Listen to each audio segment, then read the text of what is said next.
네, 아니 아까 허위 비방이라고 말씀하신 부분에 대해서 좀 보충 설명을 하자면 저희는 구청과 이 왕십리 역세권이나 다른 많은 개발 사업에 대해서 어떤 의논을 했는지를 통화 기록 얼마든지 보여드릴 수 있습니다. 그 국토부나 행안부나 시청과 어떤 협의를 했는지는 그냥 본인께서 통화 기록을 보이시면 돼요. 그걸 뭐 허위라고 얘기하실 필요는 없습니다. 그리고 이 이것은 감사원 보고서입니다. 그 기차를 언제 탔으며 수행기사가 언제 어디서 움직였는지를 보는 거고, 이 기록에 따르면 외부 일정이 딱히 없는 날을 다 그것만 봐도 90% 이상이 세종청사에 10시 이후에 갔습니다. 이것은 무슨 얘기냐면 일찍 안 가도 된다. 늦게 가서 늦게까지 일하면 된다. 그것은 그 공무원들 일반에게 그렇게 해준 다음에 하는 것이지 기관장이라고 마음대로 하는 것이 아닙니다. 저도 수많은 기관장을 모셔봤지만 이렇게 근태를 하는 분은 본 적이 없습니다.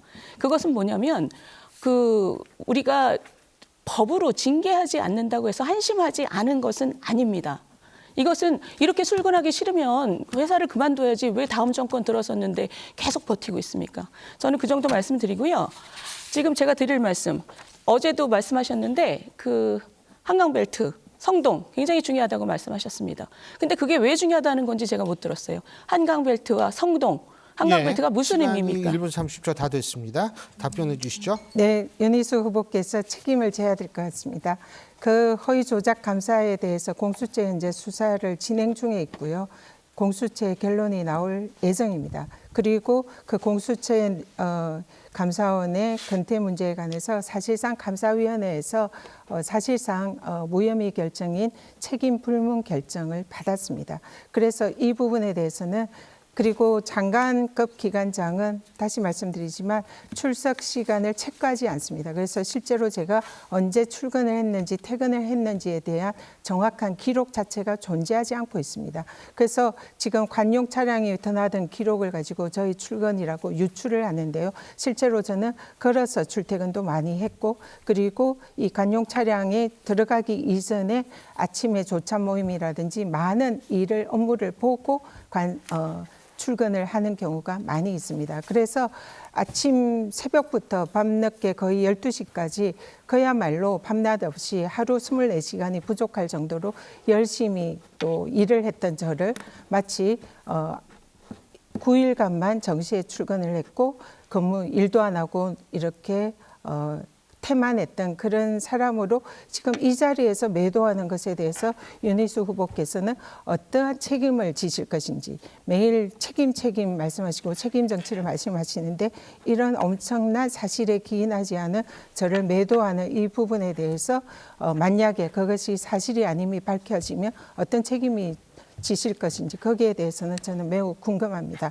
그리고 실제로 제가 행정타운을 옮기는 것은 구청의 권한이 매우 많다고 했습니다. 그래서 구청과 저는 전화가 아니라 직접 만나서 협의하고 논의를 했습니다. 이 부분에 대해서 어떤 식으로 행정타운을 이전을 할 것이며 그것이 현실성이 있는가, 거기에 단계적인 계획이 어떤 것인가, 이런 부분에 대해서 협의를 하고 논의를 하고 거기에 대한 대안 제시를 하고 고민을 같이 논의를 하고 있습니다. 근데 이거를 제가 전화를 했는지 아니면 이게 허위다 이런 얘기를 하시는 것은 정말 좀 후보로서는 자제해 줘야 될 부분이다 이렇게 생각을 하고요.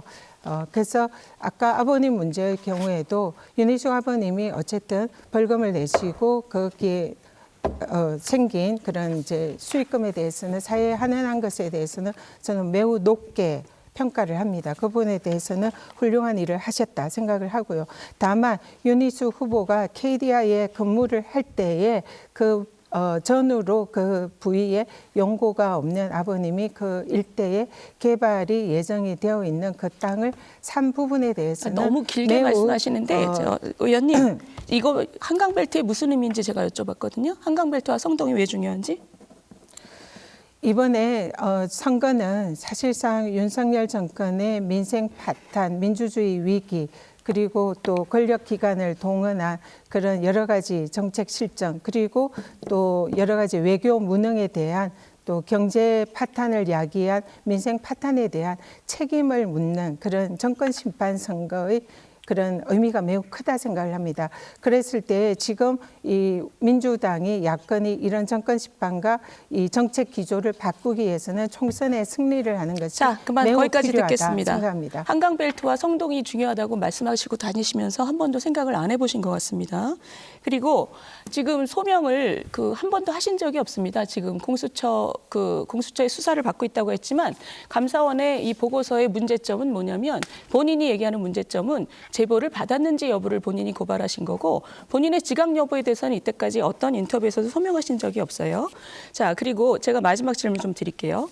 어제도 출정식 하실 때 보니까 물가가 높아서 못 살겠다. 갈아보자 이러시는데 지금 윤석열 정부가 물가 관리를 얼마나 잘했는지는 금리와 그리고 특정 부품의 특정 항목의 관리를 통해서 이것은 전 세계적으로도 굉장히 높이 평가받고 있습니다. 본인이 이것을 하면 물가 대책을 어떻게 바꿀 수 있다고 생각하시는 거예요? 3초 남았습니다. 이미 충분히 소명을 했고요. 그리고 허위 사실을 예, 시간이 유포하는 다 그런 됐습니다. 부분에 대해서